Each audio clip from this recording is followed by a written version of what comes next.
Hi everyone, welcome back to my YouTube channel. ಇವತ್ತಿನ ವ್ಲಾಗಲ್ಲಿ ನನ್ನ ಮಗಂದು ಫಸ್ಟ್ ಇಯರ್ ಬರ್ಡೇ ಫೋಟೋಸ್ ಆಗಿರ್ಬೋದು, ವೀಡಿಯೋಸ್ ಆಗಿರ್ಬೋದು ಶೇರ್ ಮಾಡ್ತಿದ್ದೀನಿ. ಅದಕ್ಕೂ ಮುಂಚೆ ನಾವು ಅದಕ್ಕೆ ಅವ್ನ ಬರ್ಡೇಗೂ ಒಂದು ವೀಕ್ ಇದ್ದಂಗೆ ಒಂದು ಫೋಟೋ ಶೂಟ್ ಮಾಡಿಸೋಣ, ಒಂದು 1 ಇಯರ್ದು ಅಂದ್ಬಿಟ್ಟು ಪ್ಲ್ಯಾನ್ ಮಾಡಿ ನಮ್ಮೂರಲ್ಲೇ ಇಲ್ಲಿ ಬೈ ಗ್ರೀನರಿ ಎಲ್ಲ ಎಲ್ಲಿರುತ್ತೆ ಅದನ್ನು ನೋಡಿಬಿಟ್ಟು ಮಾಡಿಸ್ಕೊಂಡ್ವಿ. ಅಂದರೆ ಒಂದು ಹುಟ್ಟಿದಾಗಿಂದ ನಾವು ಫೋಟೋಶೂಟ್ ಅಂತ ಮೊಬೈಲಲ್ಲಿ ಏನು ತೆಗಿತಿದ್ವಿ ಅಷ್ಟೇ ನಾವು ಮಾಡ್ಕೊತಾ ಇದ್ದಿದ್ದು. ಫೋಟೋಗ್ರಾಫರ್ ಹತ್ರ ತೆಗಿಸ್ಬೇಕು ಅಂದ್ಕೊತಾನೆ ಇದ್ವಿ, ಬಟ್ ಆಗಲಿಲ್ಲ. ಅಂದರೆ ಹುಟ್ಟಿದಾಗ ಮಾಡಿಸ್ಬೇಕು ಅಂದ್ಕೊಂಡ್ವಿ. ಹಾಸ್ಪಿಟಲಲ್ಲಿ ಅವನಿಗೆ ಜಾಂಡೀಸ್ ಬಂದಿದ್ದರಿಂದ ಡಾಕ್ಟರ್ 1 ಡೇ ಫುಲ್ ಫೋಟೋ ಥೆರಪಿಯಲ್ಲಿ ಇಟ್ಟಿದ್ರಲ್ವ, ಸೊ ಕೊಡಲಿಲ್ಲ. ನೆಕ್ಸ್ಟ್ ಡೇ ನಮಗೆ ಅನ್ಎಕ್ಸ್ಪೆಕ್ಟೆಡಾಗಿ ನಾವು ಡಿಸ್ಚಾರ್ಜ್ ಮಾಡ್ಕೊಂಡು ಬರಬೇಕಿತ್ತು. ಸೊ ಅಲ್ಲಿ ಫೋಟೋಶೂಟ್ ಮಾಡ್ಸೋಕ್ಕಾಗಲಿಲ್ಲ. ಮತ್ತೆ ಕೂಡ ಆಗಲಿಲ್ಲ. ಅಂದರೆ ನಾನು ಬ್ಯಾಂಗ್ಳೂರ್ಗೆ ಹೋಗಿ ಫೋಟೋಶೂಟ್ ಮಾಡಿಸೋಷ್ಟು ನನಗೆ ಇದು ಇರಲಿಲ್ಲ. ಸೊ ಅನ್ಎಕ್ಸ್ಪೆಕ್ಟೆಡಾಗಿ ಏನೇನೋ ಹೀಗೆ ಬಂತು, ಮಾಡಿಸ್ಲಿಲ್ಲ. ಮತ್ತು 5 ಮಂತ್ಸಲ್ಲಿ ಆಮೇಲೆ ಮಾಡಿಸೋಣ ಅಂದ್ಕೊಂಡ್ವಿ, ಆಗಲೇ ಇಲ್ಲ. ಸೊ 1 ಇಯರ್ದು ಹೆಂಗೂ ಮಾಡಿಸೋಣ ಬರ್ಡೇ ಟೈಮಲ್ಲಿ ಅಂದ್ಬಿಟ್ಟು ಸಿಂಪಲ್ಲಾಗೆ, ಅಂದರೆ ತುಂಬ ಏನು ದೊಡ್ಡ ಅಂದರೆ ಇಂಡೋರಲ್ಲಿ ಮಾಡ್ಸೋಕ್ಕಾಗಲಿಲ್ಲ. ಔಟ್ಡೋರಲ್ಲಿ ಜಸ್ಟ್ ನಮ್ಮ ಹತ್ರ ಏನಿದೆ ಅದನ್ನೇ ಯೂಸ್ ಮಾಡ್ಕೊಂಡು ಪ್ರಾಪ್ಸು ಫೋಟೋಶೂಟ್ ಮಾಡಿಸಿದ್ದೀವಿ. ಅದು ಯಾವ ರೀತಿ ಇತ್ತು, ನಾವು ಎಲ್ಲಿ ಮಾಡಿಸಿದ್ವಿ, ಮತ್ತು ನನ್ನ ಮಗನ ಬರ್ಡೇ ಎಲ್ಲಿ ಮಾಡಿದ್ವಿ, ಹೇಗಿತ್ತು ಎಲ್ಲ ನಿಮಗೂ ಕೂಡ ಇವಾಗ ಫೋಟೋಸ್ನ ಶೇರ್ ಮಾಡ್ತೀನಿ, ನೋಡೋಣ ಬನ್ನಿ. ಆ್ಯಕ್ಚುಲಾಗೆ ನನಗೊಂದು ಅವ್ನ ಬರ್ಡೇ ಏನಪ್ಪ ಅಂತಂದರೆ ತುಂಬ ಸ್ಪೆಷಲ್ ಡೇ ಅಂತಲೇ ಹೇಳ್ಬೋದು. ಬಿಕಾಸ್ ನಾನು ಅವನ ಬರ್ಡೇಗೆ ಒಂದು ಮೆಮೊರಿ ಇರಲಿ ಅಂದ್ಬಿಟ್ಟು ಅವ್ನ ಬರ್ಡೇ ಡೇ ಒನ್ನೇ ನಾನು ಯೂಟ್ಯೂಬ್ನ ಸ್ಟಾರ್ಟ್ ಮಾಡಿದ್ದು. ಅದೊಂದು ನನಗೆ ಲೈಫ್ ಟೈಮ್ ಅವ್ನ ಫಸ್ಟ್ ಇಯರ್ ಬರ್ಡೇಗೆ ನಾನು ಯೂಟ್ಯೂಬ್ ಚಾನಲ್ ಸ್ಟಾರ್ಟ್ ಮಾಡಿದ್ದೀನಿ ಅನ್ನೋದು ಒಂದು ಮೆಮೊರಿ ಇದೆ. ನೆಕ್ಸ್ಟ್ ಅವ್ನ ಬರ್ಡೇ ಬರೋಷ್ಟೊತ್ತಿಗೆ ನನ್ನ ಚಾನಲ್ ಕೂಡ ಮಾನಿಟೈಸೇಷನ್ ಆಗಲಿ ಅನ್ನೋದು ಆಸೆ ಇದೆ. ನೋಡೋಣ ಬನ್ನಿ. ಈಗ ನನ್ನ ಮಗನ ಬರ್ಡೇ ಯಾವ ರೀತಿ ಮಾಡಿದ್ವಿ, ಹೇಗಿತ್ತು ಅನ್ನೋದು ನಿಮಗೂ ಕೂಡ ಶೇರ್ ಮಾಡ್ತೀನಿ. ನನ್ನ ಚಾನಲ್ನ ಇನ್ನೂ ಯಾರು ಸಬ್ಸ್ಕ್ರೈಬ್ ಮಾಡ್ಕೊಂಡಿರಾ ನೋಡ್ತಾ ಇದ್ದೀರಾ, ಪ್ಲೀಸ್ ಸಬ್ಸ್ಕ್ರೈಬ್ ಮಾಡ್ಕೊಂಡು ಲೈಕ್, ಶೇರ್ ಆ್ಯಂಡ್ ಕಮೆಂಟ್ ಮಾಡಿ. ನೋಡೋಣ ಬನ್ನಿ ಫೋಟೋಸ್ ಹೇಗಿದೆ ಅಂತ. ಇದು ಬಂದು ನನ್ನ ಮಗಂದು ಫಸ್ಟು ಪ್ರೀ ಬರ್ಡೇ ಫೋಟೋಶೂಟ್ ಮಾಡಿಸಿದ್ವಿ ಅಂತ ಹೇಳಿದ್ನಲ್ವ, ಅದ್ರದ್ದು ಫೋಟೋಸ್ ಆಗಿರುತ್ತೆ. ಜಸ್ಟ್ ಅವನು ಅವಾಗ ತಾನೇ ಇನ್ನೂ ನಿಂತ್ಕೊಳ್ಳೋಕ್ಕೆ ಟ್ರೈ ಮಾಡ್ತಿದ್ದ. ಅಂದರೆ ಆ ಪುಟ್ 11 ಮಂತ್ಸಿಗೆ ಅವನು ನಿಂತ್ಕೊಳ್ಳೋಕ್ಕೆ ಸ್ಟಾರ್ಟ್ ಮಾಡಿದ್ದು. ಸಪೋರ್ಟ್ ಇಟ್ಕೊಂಡೆಲ್ಲ ನಿಂತ್ಕೊತಾ ಇದ್ದ. ಮತ್ತು ನನಗೆ ಮೇಯ್ನ್ ಗ್ರೀನರಿಯಲ್ಲಿ ಒಂದು ಫೋಟೋಶೂಟ್ ಮಾಡಿಸ್ಬೇಕು ಅಂತ ಆಸೆ ಇತ್ತು. ನಮ್ಮ ಮನೆ ಹತ್ರ ಇಲ್ಲೇ ಒಂದು ಚಿಕ್ಕ ಪಾರ್ಕ್ ಥರ ಇದೆ, ಅಲ್ಲಿ ಈ ಥರ ಫೋಟೋಶೂಟ್ ಮಾಡಿಸೋಣ ಅಂದ್ಬಿಟ್ಟು ನಾವು ಮಾಡಿಸಿದ್ದು. ಜಸ್ಟ್ ನಮ್ಮದು ಕಪಲ್ ಫೋಟೋಶೂಟ್ ಆಗಿರ್ಬೋದು, ಒಂದು ಸಿಂಗಲ್ ಫೋಟೋಶೂಟು ಈ ರೀತಿ ಮಾಡಿಸ್ಕೊಂಡ್ವಿ. ಇದು ಕ್ಯಾಮ್ರಾದಲ್ಲೇ ತೆಗೆಸಿರೋದು, ಬಟ್ ಅಷ್ಟೊಂದು ಕ್ಲಿಯರ್ ಬೈ ಇಲ್ಲ ಅಂದ್ಬಿಟ್ಟು ಒಂದು ಬ್ಲರ್ರಾಗೇ ಇದೆ ಫೋಟೋ. ಇದು ಬಂದು ಒಂದು ಸ್ಮಾಲ್ ವೀಡಿಯೋ ಥರ ಮಾಡಿಕೊಟ್ಟಿದ್ರು ಅವರೇ.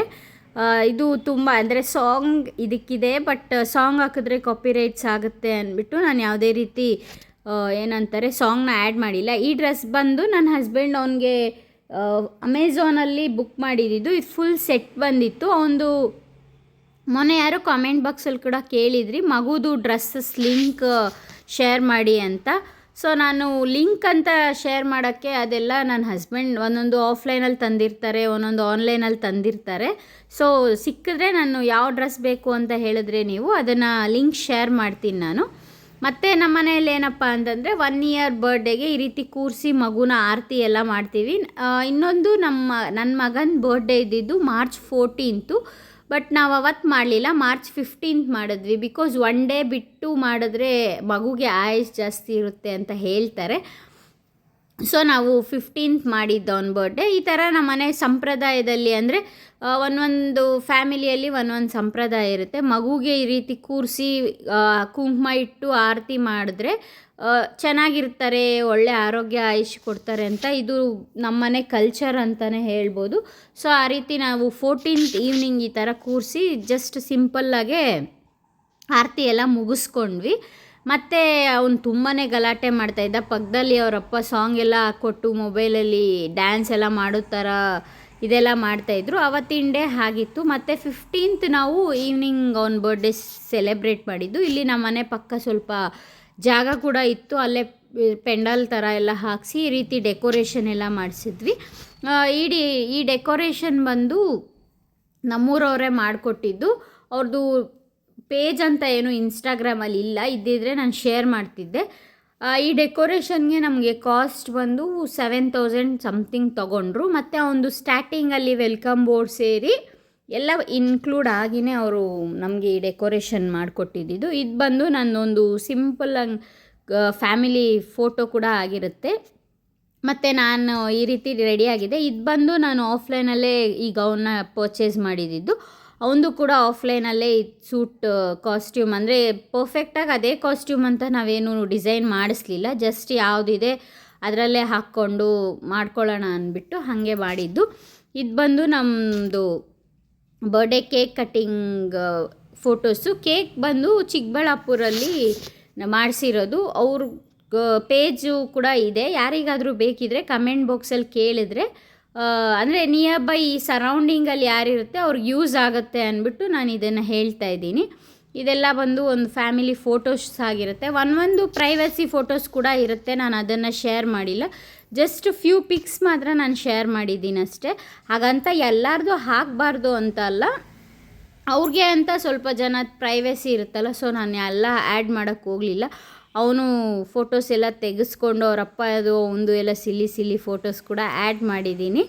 ಮತ್ತು ಶಾರ್ಟಾಗೆ ಒಂದು ವಿಡಿಯೋ ಕೂಡ ಮಾಡಿಸಿದ್ವಿ ನಾವು, ಅದನ್ನು ಕೂಡ ನಾನು ಇಲ್ಲಿ ಆ್ಯಡ್ ಮಾಡಿದ್ದೀನಿ, ನೋಡ್ತಾ ಇರ್ಬೋದು. ಇದೇ ಬೋರ್ಡ್ ನಾನು ವೆಲ್ಕಮ್ ಬೋರ್ಡ್ ಹೇಳಿದ್ದು. ಅವನದು ಸ್ಟಾರ್ಟಿಂಗ್ ಒಂದು ಡ್ರೆಸ್ ಹಾಕಿ ಮತ್ತು ಇನ್ನೊಂದು ಡ್ರೆಸ್ ಹಾಕಿದ್ವಿ, ಅಂದರೆ 2 ಕಾಸ್ಟ್ಯೂಮ್ನ ಚೇಂಜ್ ಮಾಡಿತ್ತು ಅವನಿಗೆ. ಇದಾಗಿತ್ತು ನನ್ನ ಮಗನ ಬರ್ಡೇ ವ್ಲಾಗ್. ನನ್ನ ಒಂದು ಯೂಟ್ಯೂಬ್ ಚಾನಲ್ನ ಯಾರಿನ್ನ ಸಬ್ಸ್ಕ್ರೈಬ್ ಮಾಡ್ಕೊಂಡಿಲ್ಲ, ಪ್ಲೀಸ್ ಬೇಗ ಸಬ್ಸ್ಕ್ರೈಬ್ ಮಾಡಿಕೊಂಡು ನನಗೆ ಸಪೋರ್ಟ್ ಮಾಡಿ. Thank you.